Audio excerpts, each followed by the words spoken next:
નમસ્કાર દોસ્તો, વિડીયોમાં ફરી એક વખત તમારું સ્વાગત કરું છું। જે વિડીયો હું તમને બતાવવાનો છું એ ખરેખર બરોબર સમજવા જેવો છે। જે રીતે ગોપાલ ઇટાલિયાએ વાત કરી છે અને દરેક ખેડૂત સુધી પણ પહોંચાડવો તમારી જવાબદારી બને છે। વિસાવદર, તમે લોકો જાણો છો કે વિસાવદરની અંદર 2022માં આમ આદમી પાર્ટીના એક ધારાસભ્ય ચૂંટાઈને આવ્યા હતા, ભૂપત ભાયાણી, જે થોડો સમય આમ આદમી પાર્ટીમાં રહ્યા, એક વખત છટકવાની કોશિશ કરી, પણ ગ્રામજનોએ ભૂપત ભાયાણીને બરાબર પ્રેશર આપ્યું એટલે ફરી એક વખત આમ આદમી પાર્ટીમાં કામ કરવાનું ચાલુ કર્યું અને ત્યાર પછી અચાનક મોકો મળતા ભૂપત ભાયાણીએ પૂંછડી દબાવી અને ભારતીય જનતા પાર્ટીના ખોળામાં જઈને બેસી ગયા। એ વિસાવદરની વાત કરવી છે મારે। હવે વિસાવદરની અંદર વિચાર કરો, જ્યારથી ભૂપત ભાયાણીએ જનતા સાથે વિશ્વાસઘાત કર્યો છે, જનતાના મત સાથે વિશ્વાસઘાત કર્યો છે અને એ વિશ્વાસઘાત કરીને ભારતીય જનતા પાર્ટીના ખોળે બેસી ગયા, ત્યારથી વિસાવદરની જનતાની એક માંગ છે કે અહીંયા ચૂંટણી ફરી વખત થવી જોઈએ। વિસાવદરની અંદર ચૂંટણી ફરી વખત થવી જોઈએ અને જો આ ચૂંટણી નથી થતી તો કેટલું નુકસાન થાય છે એ તમને ગોપાલ ઇટાલિયા સમજાવશે। પણ એના પહેલા હું થોડી વાત કરું કે આ ચૂંટણી કોણે રોકી છે। હર્ષદ રીબડિયા, જે ભારતીય જનતા પાર્ટીના છે, એમણે આ ચૂંટણીને રોકી રાખી છે। વિચાર કરો તમે, એ લોકોને ડર લાગે છે એટલો કે ચૂંટણી થશે, ફરી એક વખત કોઈ આમ આદમી પાર્ટીનો નેતા બની જશે, ધારાસભ્ય બની જશે તો અમારી ભક્તિ, અમારી દુકાન અહીંયા નહીં ચાલે। એટલે હર્ષદ રીબડિયાને મારે એટલું કહેવું છે કે તમને આટલો બધો ડર લાગે છે? અમથા તો તમારી પાર્ટી બહુ મજબૂત છે, મણગા ફૂંકો છો, આટલો બધો તમને ડર કેમ લાગે છે આમ આદમી પાર્ટીનો? હર્ષદ રીબડિયાને કારણે વિસાવદરની જનતાને દર વર્ષે કેટલું નુકસાન જાય છે, આવો આપણે જોઈએ જે રીતે ગોપાલ ઇટાલિયાએ હિસાબ કરીને સમજાવ્યું છે। ભાજપની સરકાર છે ને એના ખૂંટિયાના ગળામાં ડેરો નાખવાનું કામ વિસાવદરથી કરવું પડે એમ છે।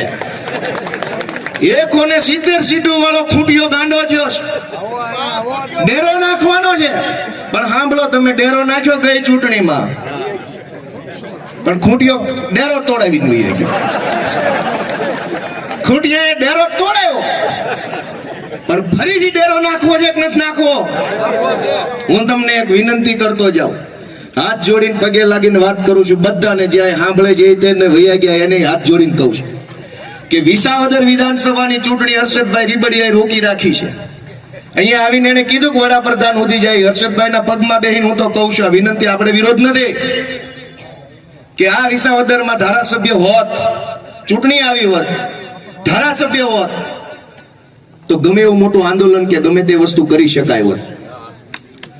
હર્ષદભાઈએ હાઈકોર્ટમાં જે પિટિશન કરી એના કારણે ચૂંટણી નથી થતી।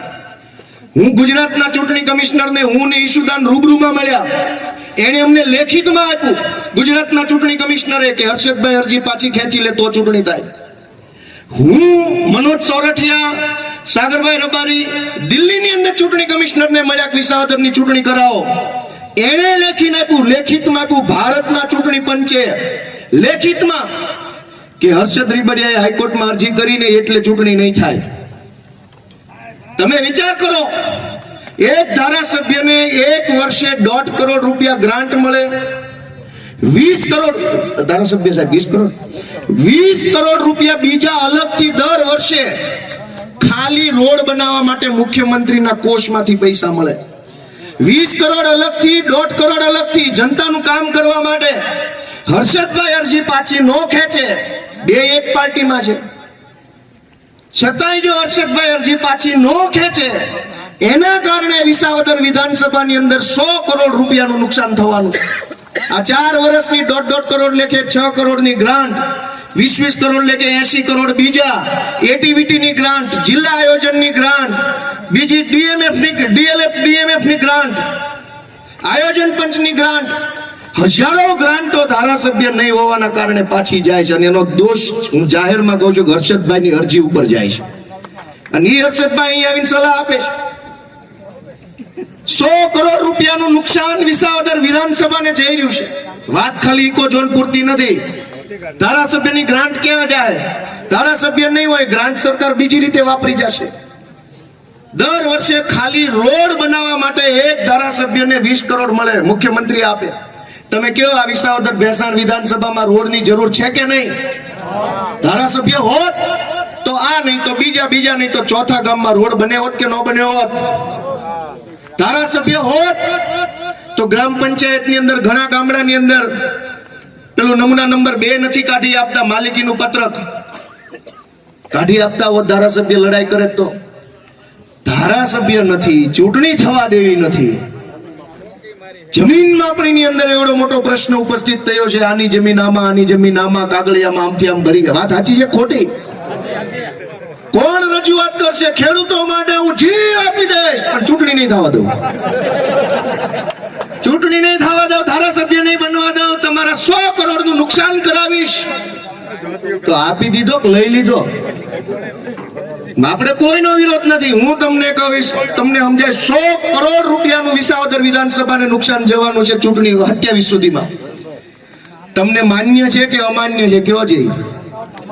100 કરોડ રૂપિયા વિકાસના કામ માટે, ક્યાંક રોડ બને, ક્યાંક નાળું બને, ક્યાંક ગટર બને, ક્યાંક બ્લોક નખાય, ક્યાંક અવેડો બને, ક્યાંક સ્મશાન બને, ક્યાંક શાળાનો ઓરડો બને, ક્યાંક દિવાલ વંડી વોલ બને, કમ્પાઉન્ડ વોલ બને, ક્યાંક પશુ દવાખાનું બને, ક્યાંક બીજું બને, ક્યાંક ભૂગર્ભ ટાંકો બને, ક્યાંક ઉપરનો ટાંકો બને. કાંઈ નહીં બને 27 સુધી. શું કામ? હર્ષદભાઈ ભૂપતભાઈ બે એક પાર્ટીમાં જઈને બે ભેગા મળીને વિસાવદર ભેસાણની જનતાને છેતરવાનું કામ કરે છે. તો હું કહેવા માંગુ છું ભારતીય જનતા પાર્ટીને કે તમારી મેલી રાજનીતિને કારણે, તમારી ગંદી રાજનીતિને કારણે વિસાવદરની જનતાને આ બધું ભોગવવું પડે છે. છતાં તમને નાક શરમ જેવું નથી, તમારા પેટનું પાણી નથી હલતું. 100 કરોડ રૂપિયાની ગ્રાન્ટો પાછી જાય છે. શું કામ? ધારાસભ્ય નથી કોઈ, એટલા માટે. હવે વિસાવદરની જનતાને કાચા રોડ ઉપર ચાલવું પડે, સ્ટ્રીટ લાઇટ બરાબર ન હોય. જો ત્યાં ધારાસભ્ય હોય તો આ બધા જ કામ થઈ શકે, પણ અત્યારે ધારાસભ્ય નથી તો એના માટે શું કરવું પડે? ચૂંટણી કરવી પડે. તો એ ચૂંટણી કોણે રોકાવી છે? હર્ષદ રીબડિયાએ કોર્ટની અંદર પિટિશન દાખલ કરી અને એ ચૂંટણીને મોકૂફ રખાવી છે. ત્યારે ગોપાલ ઇટાલિયાએ જે રીતે વાત કરી, ઈશુદાન ગઢવી, ગોપાલ ઇટાલિયા, સાગરભાઈ રબારી છેક દિલ્હી સુધી જઈ આવ્યા. ચૂંટણી પંચના કમિશનરે કીધું કે ચૂંટણી થઈ શકે એમ છે, પણ કારણ મુખ્ય એ છે કે હર્ષદ રીબડિયાએ જે અરજી કરી છે એ અરજી પાછી લે તો. હું કહેવા માંગુ છું કે વિસાવદરની જનતાની હાય શા માટે લ્યો છો હર્ષદભાઈ રીબડિયા? એવો તો તમને શું નશો છે પૈસા કમાવાનો? એવો તમને શું નશો છે સત્તાનો કે વિસાવદરની જનતાને તમે હેરાન કરીને, પરેશાન કરીને એમના હક છીનવી રહ્યા છો? શરમ આવી જોઈએ તમને લોકોને. આ વિસાવદરની જનતા એ ગુજરાતની જનતા નથી. આ એ ગુજરાત છે જે નરેન્દ્ર મોદીએ બનાવ્યું છે. તો આ વિસાવદરની જનતાને પોતાના હકોથી વંચિત રાખવાનું કારણ શું? શા માટે તમે ચૂંટણી નથી થવા દેતા? જે રીતે ગોપાલ ઇટાલિયાએ વાત કરી, તમે સમજો દોસ્તો, દર વર્ષે કેટલું નુકસાન થાય છે વિસાવદરની જનતાને. આ ભારતીય જનતા પાર્ટીના એવા નેતાઓ છે કે જે પોતે કામ નથી કરતા અને બીજા જો કામ કરે તો એને કરવા નથી દેતા. આવું જ કંઈક દિલ્હીની અંદર છે. એટલે સમજવા જેવું છે. ગુજરાતની દરેક જનતાને કહું છું કે જાગો. તમે, તમારો અંતરાત્મા તમને નથી સવાલ કરતો ક્યારેય કે તમે ખોટી જગ્યાએ મત આપીને આવ્યા છો.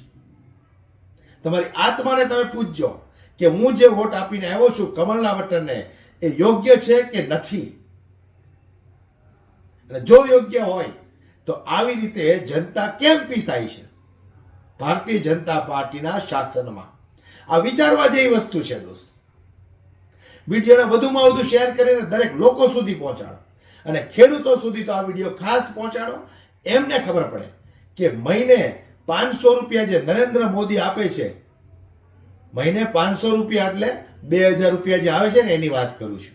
નહીંતર ઘણા પાછો અલગ સમજ છે કે મહિને 500 આવતા શરૂ થઈ ગયા. એટલે જે 2000 રૂપિયા આપે છે ને, અને એ ખેડૂતો જે 2000 રૂપિયા લઈને ખુશ રહે છે ને, એ ખેડૂતોને મારે કહેવું છે કે તમે જાગૃત બનો. વિસાવદરની અંદર જે ખેડૂતો છે એને તકલીફ તો પડતી હશે, પણ કોના કારણે? આવા ભ્રષ્ટ નેતાઓના કારણે. વિડીયો વધુમાં વધુ શેર કરી દો, દરેક લોકો સુધી પહોંચે, દરેક લોકોને ખબર પડે કે ભારતીય જનતા પાર્ટીની શું નીતિ છે. આજના વિડીયોમાં દોસ્તો બસ આટલું જ. વિડીયો પસંદ આવ્યો હોય તો લાઈક કરવાનું ભૂલશો નહીં. જય હિન્દ.